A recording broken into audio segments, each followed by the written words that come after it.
Hello friends, एक बार फिर से मैं आपकी अपनी Kamal naturopath herbalist and reiki healer हूँ। एक फ्रेंड ने 3-4 बार मुझे फ़ोन कर करके याद कराया कि मैंने एक अहम मुद्दा छोड़ दिया है रेकी की सीरीज़ में। तो आज मैंने सोचा कि चलो आज ये हम उनकी जो इच्छा है पूरी कर ही देते हैं। उनका क्वेश्चन था कि हम रेकी के बदले में चार्ज क्यों करते हैं। मैंने इसके बारे में तो बताया ही नहीं। उसने ये भी बोला कि ज़्यादातर लोग ये सोचकर रेकी मांगते हैं कि रेकी तो फ्री है, लेकिन फिर पता चलता है कि रेकी के तो चार्जेस हैं।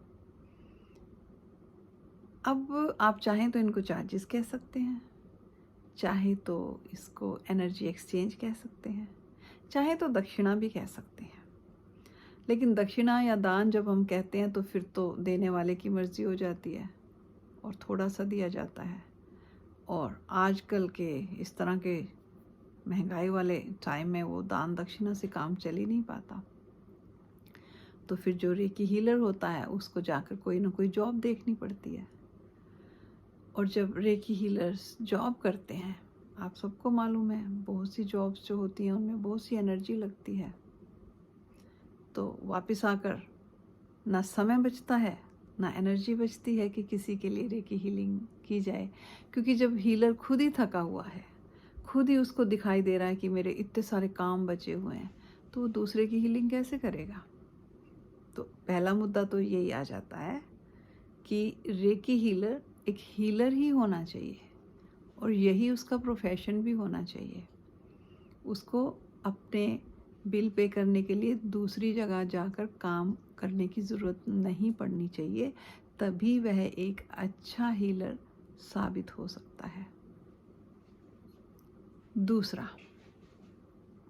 जब डॉक्टर उसाई फ्री में सबको रेकी देते थे, जब उनको रेकी की गिफ्ट मिली थी तो उन्होंने फ्री में भिखारियों की रेकी करना शुरू की थी और वो 7 साल तक लगातार भिखारियों की रेकी करते रहे।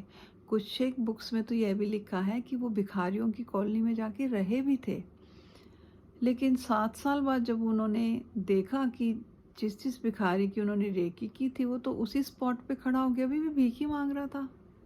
और उन्होंने पूछा कि भैया तुम ऐसा क्यों कर रहे हो। तो भिखारी ने जवाब दिया कि और क्या करूं, मुझे तो कुछ आता ही नहीं है, ना ही मुझे कोई जॉब देता। तो ये काम अच्छा है, मेरे पत्नी है, बच्चे हैं, उनको मुझे भोजन भी देना है, तो यही है मेरे लिए। तो उनको बहुत दुख हुआ। उन्होंने अपने दोस्त मिस्टर हयाशी से ये बात की कि मेरा तो दिल टूट गया है और इसका कोई फ़ायदा ही नहीं हुआ, मैंने इतना समय वेस्ट कर दिया। क्योंकि पीछे वीडियो में मैंने बताया था ना कि 7 ईयर्स तो उन्होंने इंडिया और चाइना में इसको ढूंढने में ही लगा दिए। फिर कुरामा नाम की पहाड़ी पे जाके 21 दिन का उन्होंने ऐसा तप किया, बिल्कुल भूखे प्यासे, पानी तक नहीं पिया, तब तो जाके रेकी की गिफ्ट उनको मिली। और फिर 7 साल वो फ्री करते रहे, कुछ फ़ायदा ही नहीं हुआ। तो मिस्टर हयाशी जो कि नेवी से रिटायर होके आए थे, उन्होंने उनको कर्म का सिद्धांत समझाया कि हर कोई जो भी भुगत रहा है वो ज़्यादातर तो अपने कर्मों का नतीजा है। कुछ ना कुछ तो कर्म ऐसे किए ही होंगे जिससे वो हमें फल मिला है और हम उसको भुगत रहे हैं। तो अगर भगवान ने या किसी भी सुपर पावर ने या नेचर ने ही कह लीजिए, प्रकृति ने ही कह लीजिए, उसको वो सज़ा दी है, तो रेकी हीलर आप या मैं कौन होते हैं भगवान की जो विल है, गॉड्स विल के अंदर अपनी टांग अड़ा के उसको ठीक करवाने का। हम कोई नहीं होते हैं। हाँ, जब वो बदले में आपको कुछ दे रहा है तो आपके पास एक बात है कहने के लिए कि मुझे पैसे मिले हैं, मैं इसलिए इसके लिए प्रेयर कर रहा हूँ या इसलिए इसके लिए रेकी कर रहा हूँ या कर रही हूँ, है ना। क्योंकि आप अपने रोज़गार के लिए तो कुछ भी कर सकते हैं और जो आपको पैसे दे रहा है वो जो भी कर्म का फल भुगत रहा है, वहाँ भुगतने की बजाय उस पैसा कमाने में वो एनर्जी लगा रहा है। जो भी उसको दुख दर्द मेहनत जो भी था वो पैसा कमाने में हो रही है, वो उसके कर्मों के फल के लिए एनफ होगी, ऐसा माना जाता है। तो इसलिए रेकी फ्री में नहीं दी जाती, और इसीलिए बिना मांगे रेकी नहीं दी जाती। आपको मांगनी पड़ती है कि आप प्लीज़ मेरे लिए रेकी कर दीजिए, है ना।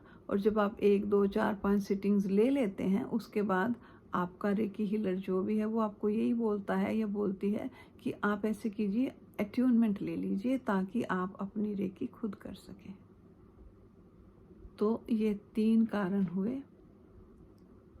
पहला कारण कि आपका जो हीलर है वो फुल टाइम इसी प्रोफेशन में रहे, यही काम करे ताकि आपके लिए उपलब्ध रहे, थका हुआ ना हो, हमेशा अवेलेबल रहे। दूसरा जो मैंने बताया था, ये कर्मों का फल है, इधर नहीं तो उधर कहीं ना कहीं तो पे बैक आपको करना पड़ेगा। और तीसरा शायद मैंने नहीं बताया, या मैंने शायद बता दिया है कि फ्री में अगर हम किसी को भी कुछ भी देते हैं उसकी वैल्यू ही नहीं होती है, जो लेता है उसको भी वैल्यू नहीं होती है।